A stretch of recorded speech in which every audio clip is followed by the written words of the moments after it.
आपका zero to hero में स्वागत है। आज हम आपको बहुविकल्पी प्रश्न हल कराने वाले हैं जो आपके बोर्ड में काफ़ी इम्पोर्टेंट होता है, जिस चैप्टर का नाम जीव जनन कैसे करते हैं।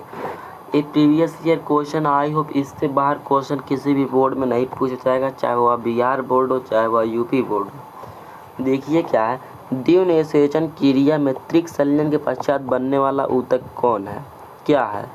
तो देखिए ऊतक का मतलब नाम पूछा है। द्विनिषेचन क्रिया में त्रिक संलयन के पश्चात बनने वाला ऊतक का नाम है। द्विनिषेचन क्रिया उसे कहते हैं जब मेल गैमेट मतलब शुक्राणु और अंडाणु प्लस अंडाणु आपस में 2 बार मिलते हैं, ठीक, उसे कहा जाता है द्विनिषेचन क्रिया। जब ये आपस में 2 बार मिलते हैं तो यही होता है। तो इसमें जानते हो क्या बनता है, वह ऊतक एंडोस्पर्म बनता है, ठीक। इसके बाद पूछा है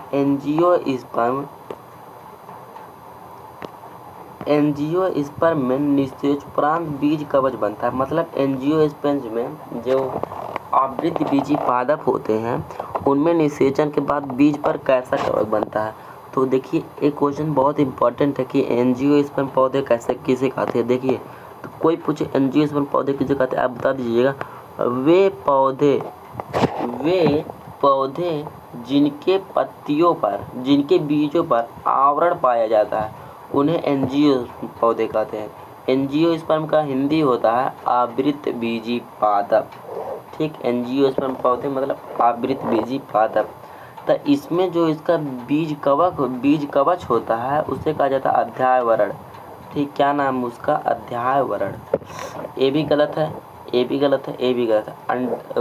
अध्यावरण आपका सही है।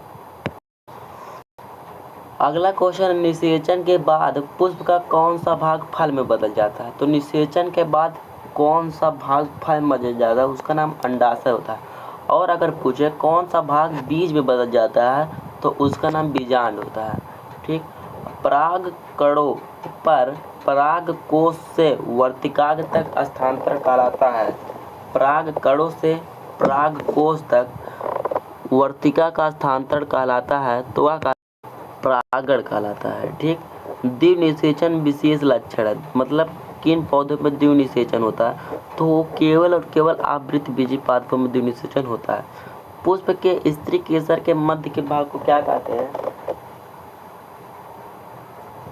पुष्प के स्त्री केसर के मध्य के भागों को क्या कहा जाता है, तो उसका नाम वर्तिका होती है।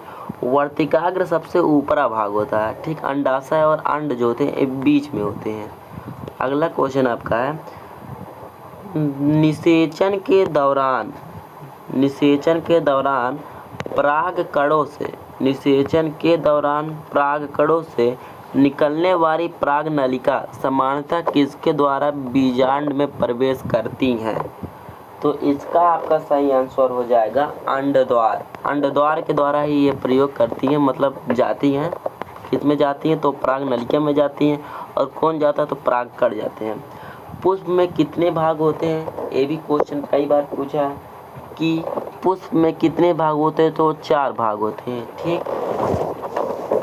मुकुलन द्वारा आलिंगी जनन निम्नलिखित में से किस जंतु में पाया जाता है।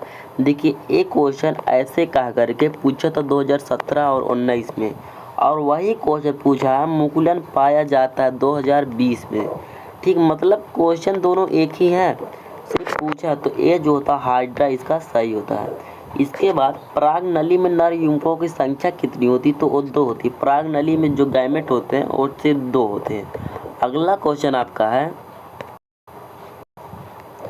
कि मादा लिंग हार्मोन कहलाता है, जो मादा लिंग हार्मोन होता है उसे क्या कहते हैं, तो उसका नाम एस्ट्रोजन होता है। नर जनन अंगों से संबंधित ग्रंथ प्रोटेस्ट। परिवार नियोजन की अस्थायी विधियाँ क्या, वैसोक्टोमी है, एक किसमें होती है, महिलाओं में होती है। पुरुष में क्या होता है, तो वो नहीं एक पुरुषम होता है, सॉरी वैसेक्टोमी जो होता है पुरुषम होता है, और ट्यूबेक्टोमी जो होती है महिलाओं में होती है। निम्न में कौन मादा जनन तंत्र का भाग नहीं है, ठीक। कौन शुक्रवाहिनी नहीं है। पुरुष में लिंग गुणसूत्र होता है, पुरुष में जो गुणसूत्र होता है उससे यक्ष वाही कहते हैं, और जो महिलाओं में गुणसूत्र होता है उसे यक्ष कहते हैं। पराग कोश में होते हैं, आपसे पूछा है पराग कोश में होते हैं, तब आपको पता होना चाहिए पराग कोश में परागकण होते हैं। ठीक, क्या होते हैं? परागकण। पौधों में कायिक परिवर्तन के लिए कौन सा भाग अनुकूल होता है? तो पौधों में कायिक परिवर्तन के लिए प्राकालिका क्या होती है? अनुपयोग होती है, मतलब इसी का प्रयोग किया जाता है, ये अनुकूल होती है। देखिए आज आपका इतना ही था। अगले वीडियो में आपको बताऊंगा मानव नेत्र से संबंधित क्वेश्चन जो आपके बोर्ड के लिए काफ़ी इम्पोर्टेंट रहेंगे। आज के लिए इतना ही, धन्यवाद।